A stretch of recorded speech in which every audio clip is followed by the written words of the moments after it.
जय जगन्नाथ जय माँ लक्ष्मी। हे मोर प्रिय भक्तगण, आज आम आलोचना करूँ जे पूजा घरे रखा जाइथिबा पानी पात्र काहेकि एते गुरुत्वपूर्ण एवं एहाकु किपरि सठिक भाव में व्यवहार करा जिबा उचित, नचेत आपणଙ୍କୁ दारिद्र्य हेबारु केही मध्य अटकाई पारिबे नाही। आमे एहा मध्य शिखिबा जे पूजा घरर पानी पात्र केउ धातुरे तयारी हेबा उचित, पितल, तंबा किंबा अन्य किछि। अनेक लोक जानतरे एही विषय भूल करती एवं परे अनुताप करती।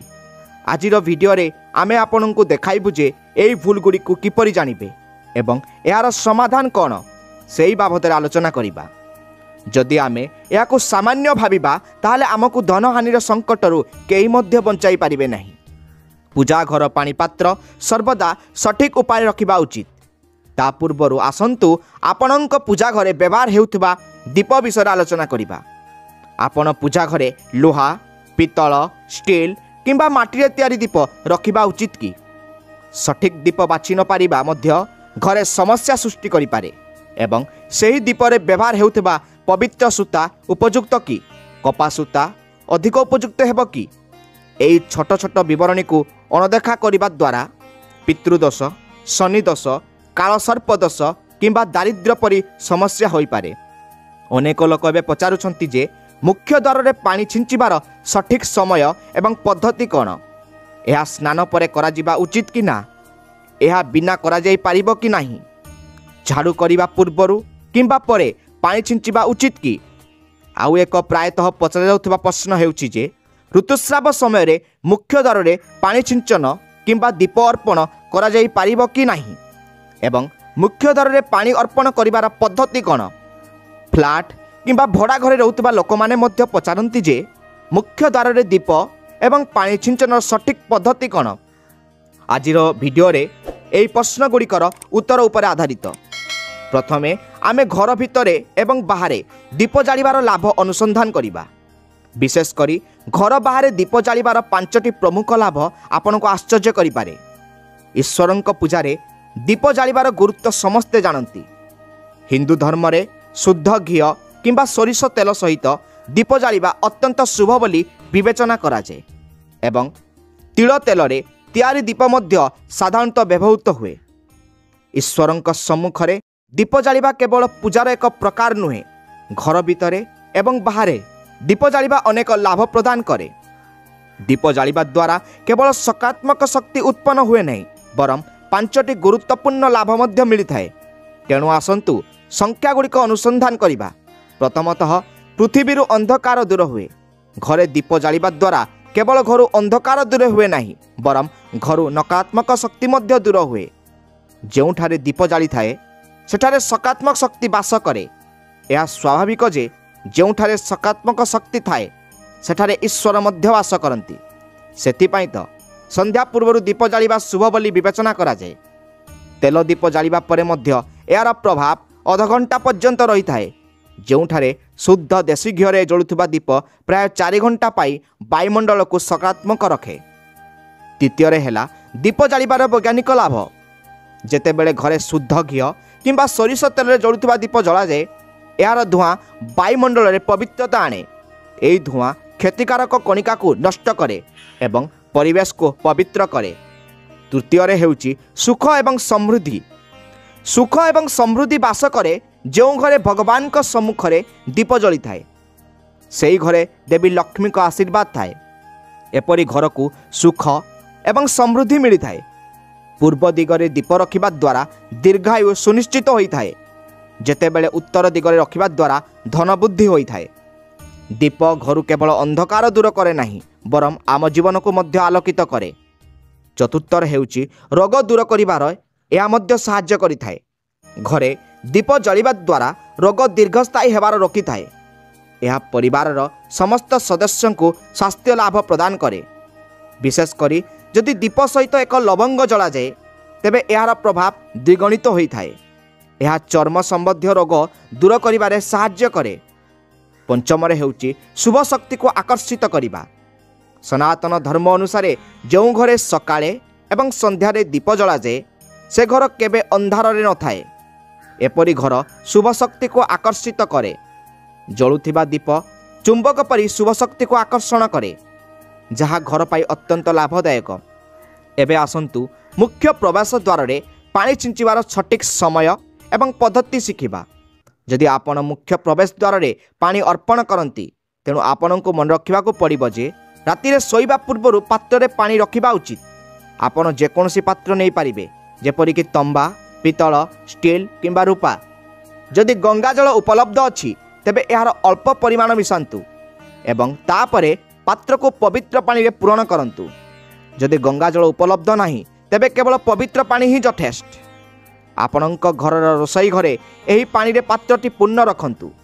सकाळे उठिबा परे एही पानी को आपणक घरर मुख्य द्वार रे छिंचंतु। सकाळे मुख्य द्वार रे प्रथमे पानी छिंचिबा द्वारा घरर समस्त समस्या दूर होइथाए। जदि आपण नकारात्मक शक्ति दूर करने को चाहूँगी, जदि आपण मानसिक कष्ट, आर्थिक असुविधा किंबा वास्तुदोषरु पीड़ित तेबे एही उपाय साहाय्य करिबो। मुख्य द्वार उपरे रोषई घरे रखाइथिबा पानी छिंचिबा द्वारा आपणक घरर समस्या दूर होई पारिबो। एही उपाय वास्तुदोष किंबा पूर्वपुरुषक दोष दूर करे नाही, बरम कला जादू किंबा कुदृष्टिर प्रभाव को मध्य दूर करिथाए। एही उपाय नियमित भाव करने द्वारा घरे सुख एवं समृद्धि बजाय रहे एवं रोगर मुक्ति मिलता है। सूर्योदय पूर्वर आपण एही पानी मुख्य द्वार छिंचिबा उचित। जदि आपण सूर्योदय परे मुख्य द्वार को अन्य पानी रे धोइबा को चाहती तेबे यह ठीक अछि, तथापि सूर्योदय पूर्वर एही विशेष पानी छिंचिबा उचित। अनेक लोक पचारती जे एही पानी छिंचिबा पूर्वर स्नान करने आवश्यक कि ना। यह स्नान नकरी करा जाई पारिबो। आमे सकाळे मुख्य द्वार रे जो पानी छिंचु ताहा एक गुरुत्वपूर्ण उपाय। स्नान परे यह करबा आवश्यक नुहे। सकाळु शीघ्र उठिबा उचित। प्रथमे रोषई घर को जाओ एवं सेठारे पूर्वरु रखाइथिबा पानी नै मुख्य द्वार को जाओ। मुख्य द्वार खोली एही पानी छिंचंतु। पानी छिंचिबा समय रे आपणक पूर्वपुरुष एवं देवी लक्ष्मी को मने पकांतु। कहा जाए जे देवी लक्ष्मी भोरु प्रत्येक घर को आसी थांती। जो घर द्वार खोला थाए एवं जोठारे पानी छिंचा जाई थाए सेही घरे प्रवेश करती। पानी छिंचिबा समय रे मनरे देवी लक्ष्मी को प्रार्थना करंतु, माता लक्ष्मी दयाकरी मो घरे प्रवेश करंतु, मु तुमको स्वागत करने को प्रस्तुत। या परे तुमर पूर्वपुरुषों उपर ध्यान कर, कारण घरर द्वारबंध को सेमानकर बासस्थान बोली विवेचना करा जाए। जेतेबेले तुमे द्वारबंधरे पानी छिंचिब पूर्वपुरुष माने खुशी हुअंती एवं तुमे सेमानकर आशीर्वाद पाओ। स्नान करिवार कोनोसी आवश्यकता नाही, तुमे यह स्नान न करी करि पारिबो। एबे आसंतु तुमर परवर्ती प्रश्न विषय आलोचना करिबा। झाड़ू करिवा परे पानी छिंचिबा उचित कि ता पूर्वरु छिंचिबा उचित? उत्तर हेउची जे सकाळु उठिबा परे प्रथमे तुमको पानी छिंचिबा उचित, या परे तुमे झाड़ू करि पारिबो। सकाळे उठिबा मात्रे तुमर बिछणारे बसी तुमर हाथ पापुली देख एवं देवी लक्ष्मी को ध्यान कर। जदि तुमे चाहूच तेबे तुमे निम्नलिखित मंत्रटी उच्चारण करि पारिबो। कराग्रे बसते लक्ष्मी, कर मध्य सरस्वती, कर मूले तु गोविंदा, प्रभाते कर दर्शनम। तापरे तुमर हाथ जोड़ी देवता मान को प्रणाम कर। या परे आपणक हाथ द्वारा भूमि को स्पर्श करंतु एवं प्रणाम करंतु एवं धीरे धीरे भूमि रे आपणक डाहाण पाद रखंतु। तापरे रोषई घर को जांतु, किछि पानी आणंतु एवं एहा को मुख्य द्वार रे छिंचतु। पानी छिंचिबा समय रे देवी लक्ष्मी एवं आपणक पूर्वपुरुषों उपर ध्यान करंतु। या परे आपण आपणक घर को फेरी पारिबे एवं आपणकर दैनंदिन कार्य जेपरि झाड़ू, स्नान इत्यादि पुनः आरंभ करि पारिबे। वर्तमान किछि लोक पचारंती जे पानी छिंचिबा परे मुख्य द्वार सफा करा जाई पारिबो कि नाही। तेणु हाँ, आपण यह करि पारिबे। प्रथमे मुख्य द्वार रे रोषई घरे संरक्षित पानी छिंचंतु। या परे आपण अतिरिक्त पानी नै झाड़ू किंबा पानी देवा पात्र साहाय्य रे मुख्य द्वार को भल भाव सफा करि पारिबे। किछि लोक पचारंती जे जदि से माने फ्लैट किंबा भड़ा घरे रुहंती तेबे केउठारे पानी छिंचिबे एवं दीप जालिबे। उत्तर हेउची आपणक बासस्थान रे मुख्य द्वार को विचार करंतु। यार अर्थ हेउची आपण पानी छिंचिबे एवं आपणक नाम किंबा नाम फलक सहित द्वार रे दीप जालिबे। जदि आपणकर गोटिए कोठरी अछि तेबे सेही कोठरीर द्वार को मुख्य द्वार भाव विवेचना करंतु एवं सेठारे एही पूजा करंतु। परवर्ती प्रश्न हेउची ऋतुस्राव समय मुख्य द्वार में पानी छिंचन एवं दीप जलाइबा संभव कि? ऋतुस्राव पानी छिंचन पर कौन प्रभाव पड़े नहीं। आपण पानी सिंचन करें तथापि दीप जलाइबा एक पूजा विधि भाव में विवेचना कराए। यह पवित्रता बिना करा पारिबो नहीं। यार अर्थ हेउची आपण केवल आपण ऋतुस्राव पर दीप जलाइबा उचित। यह व्यतीत किछि लोक पचारती जे मंदिर में पानी रखा आवश्यक कि नहीं एवं संचित पानी सहित कौन करवा उचित। शास्त्र अनुसार घर मंदिर में पानी पात्र रखा बहुत गुरुत्वपूर्ण।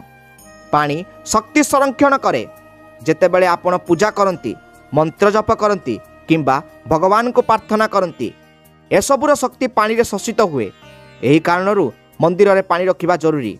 सकाळे प्रार्थना समय रे मंदिर पानी रे पात्र रखंतु एवं एक दीप जाली दियंतु।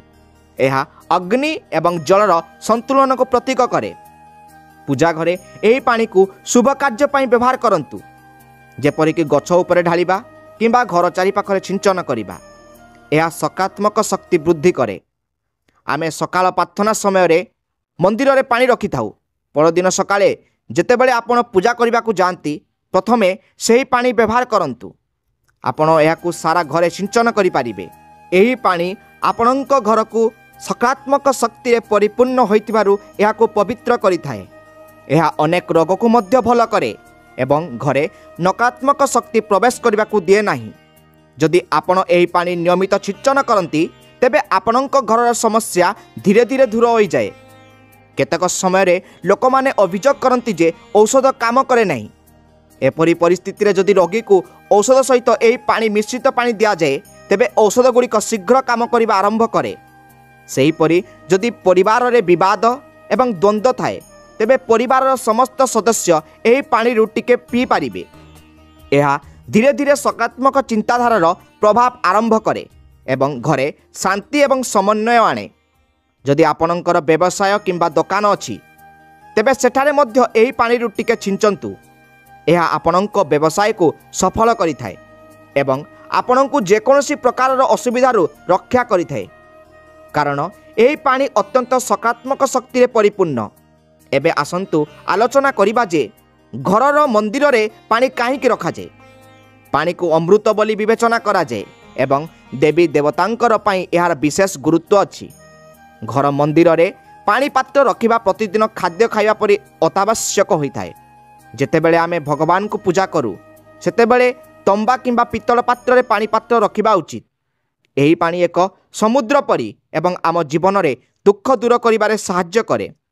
जदि केही प्रतिदिन भगवान को खाद्य अर्पण करि पारिबे नहीं तेबे सेमाने मंदिर रे पानी पात्र रखि पारिबे, जहाँ सेमानकर पूजा समाप्त परे भगवान याकू ग्रहण करती एवं आपण परदिन सकाळे एही पानी को प्रसाद भाव में सेवन करि पारिबे। किंतु मने रखंतु मंदिर रे रखा जाइथिबा पानी केबे भी तुलसी गछ को अर्पण करबा उचित नुहे, कारण समस्त देवी एवं देवता एही पानी को सेवन करती। तथापि जदि आपणक घरे लडू गोपाल किंबा राधाकृष्ण अछंती एवं आपण सेमानक एक पात्र पानी अर्पण करती तेबे आपण परदिन सकाळे तुलसी गछ को सेही पानी अर्पण करि पारिबे। परदिन सकाळे मंदिर रे रखाइथिबा पानी को आखि धोइबा पई व्यवहार करंतु। यह दुष्टि शक्ति को उन्नत करे एवं आखि रोग को दूर करे। शास्त्र अनुसार जो माने मंदिर रे एक छोट पात्र पानी रखंती नहीं सेमानक घरे दुर्भिक्षर सम्मुखीन हुअंती। घरर अवस्था खराब हुए एवं परिवार समस्या एवं दारिद्र्य सम्मुखीन हुअंती। जदि आपण चाहती तेबे आपण फूल सहित एक पात्र पानी रखिपारे, जहाँ को बहुत शुभ बोली विवेचना करा जाए।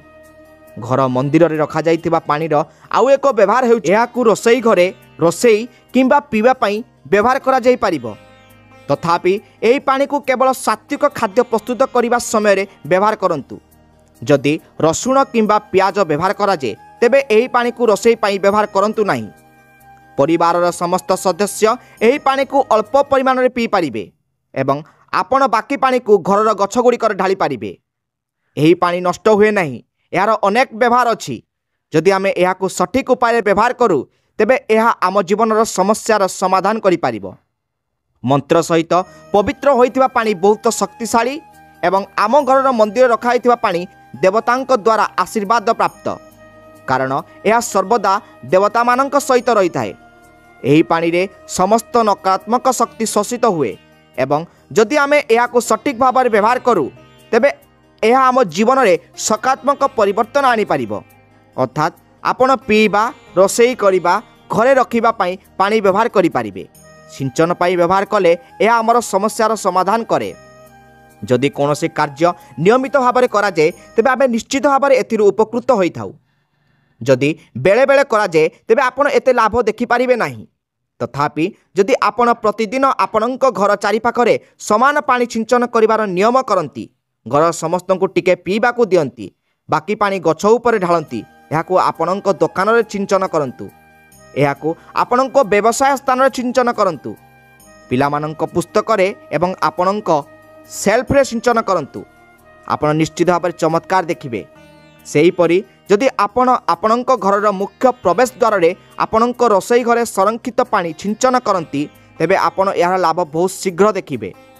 किंतु आपणको एहाको आपणक दिनचर्या रे शामिल करिवा को पड़िबो एवं एही अभ्यास को प्रतिदिन नियमित भाव में करिवा को पड़िबो, तेबे ही आपण लाभ अनुभव करिवे। अनेक लोक पचारती जे जेतेबेले आमे परदिन मंदिर पानी संग्रह करूँ सेतेबेले काहेकि कीटपतंग केतक समय से प्रवेश करती, तेणु आमे कौन याकू घोड़ाई पारिबु को? हाँ, पूजा घरे आपण याकू प्लेट किंबा पात्र रे घोड़ाई दे पारिबे। जेतेबेले आपण परदिन सेही पानी संग्रह करती यह संपूर्ण पवित्र एवं सफा हेबो। आपण एही पानी को जेकोसी उद्देश्य रे व्यवहार करि पारिबे। जेतेबेले आपण आपणक घरर मुख्य प्रवेश द्वार रे पानी सिंचन करती सेतेबेले गणेशंक मंत्र ओम गणपतये नमः निश्चय पढ़ंतु एवं आपणक घरर मुख्य प्रवेश द्वार रे पानी सिंचन करने पूर्वर वीडियो रे आमे जहाँ बुझाइछु ता भल भाव में बुझंतु। एबे आसंतु जानिबा दीप केउ सामग्री रे तैयारी हेबा उचित। लुहा, तंबा, पितल, स्टील किंबा माटी। सर्वोपरि घरे केउ दीप रखिबा शुभ बोली विवेचना करा जाए। जदि भूल रे मध्य भूल सामग्री रे तैयारी दीप घरे रखा जाए तेबे समग्र घर अशांत होई जिवो, आपण गरीब एवं नष्ट होई जिवे। स्टील दीप सहित पूजा करिबा द्वारा घरे शनि क्रोधित हुअंती। लुहा दीप सहित पूजा करिया मध्य एड़ाइबा उचित, कारण यह घरे दारिद्र्य आणे। लोकमानंको प्रलोभित करिया पई बाजार रे काच दीप मध्य आसीची, किंतु भूल रे मध्य निज घर को काच दीप आनंतु नाही, नचेत राहु एवं केतु आपणक घरे प्रवेश करि पारंती एवं आपणक घर नष्ट होई पारे। काच दीप शनि एवं राहु को क्रोध करे। तंबा, पितल एवं माटी दीप धनर देवी लक्ष्मी को आकर्षित करे। घरे अन्य कौनसी प्रकार दीप आनिबा ठीक नुहे। पितल एवं माटी दीप को शुभ बोली विवेचना करा जाए, कारण यह शनि राहु एवं केतु को खुशी रखे। यह मंगल ग्रहर प्रभाव को मध्य ह्रास करे। कपा सहित जलुथिबा दीप सर्वोत्तम। जो माने हाथ में बांधिया पाई कपा सूतारे बाती प्रस्तुत करती सेमाने घरे समस्या एवं दारिद्र्यर सम्मुखीन होई पारंती। केवल कपा एवं कंचा बाती रे तैयारी दीप को शुभ बोली विवेचना करा जाए। एबे आसंतु जानिबा मंदिर रे काईकि घंटी बजा जाए। शंकरंक मंदिर रे घंटी बजाइबार उद्देश्य कौन? काईकि करताली मरा जाए? शास्त्र अनुसार जेतेबेले आपण मंदिर किंबा घरे घंटी बजाइबे, शिव महापुराण, लिंग पुराण एवं विष्णु पुराण रे कुहा जाइछि जे जेतेबेले आपण घंटी बजाइबे समस्त तीर्थस्थल पुण्य एवं भक्तक आध्यात्मिक अभ्यास जप एवं तपस्या करा जाइथिबा दान आपणक खातारे जमा होइथाए। एबे मंदिर रे ताली बजाइबार महत्व बुझंतु। जेतेबेले लोक माने भजन गान करती, साधना रे नियोजित हुअंती, अभिषेक करती किंबा पूजा रे नियोजित हुअंती, सेतेबेले 3 थर ताली बजाइबा द्वारा आमर समस्त पुण्य आम खातारे जोड़ी हुए, जहा फल रे आमर भाग्य उज्जवल हुए। एक गुरुत्वपूर्ण कथा हेउछि जे घरे गरुड़ घंटी बजाइबा अत्यंत शुभ बोली विवेचना करा जाए। तथापि पिलामानंकु खेल भाव में घंटी दिया जाए नहीं, कारण घंटी बजाइबा द्वारा आम खातारे समस्तंक पुण्य जग हुए। तेणु घंटी बजाइबा केवल पूजा एवं भजन समय करा जिबा उचित। याकू खेलना परि व्यवहार करंतु नाही। मंदिरर घंटी बजाइबा पद्धति मध्य गुरुत्वपूर्ण। याकू सर्वदा प्रेम एवं भक्ति सहित बजाइबा उचित, जोर रे नुहे। केतक समय लोक माने मंदिरर द्वार बंद हेबा परे मध्य घंटी बजाई थांती, जाहाकू पाप बोली विवेचना करा जाए। जदि भगवान मंदिर रे विश्राम नेउछंती तेबे सेही समय घंटी बजाइबा एक महापाप बोली विवेचना करा जाए। जेतेबेले मंदिर बंद थाए घंटी बाजिबार रोकिबा पई ଦଉଡ଼ିରେ ବନ୍ଧା ଯାଇଥାଏ।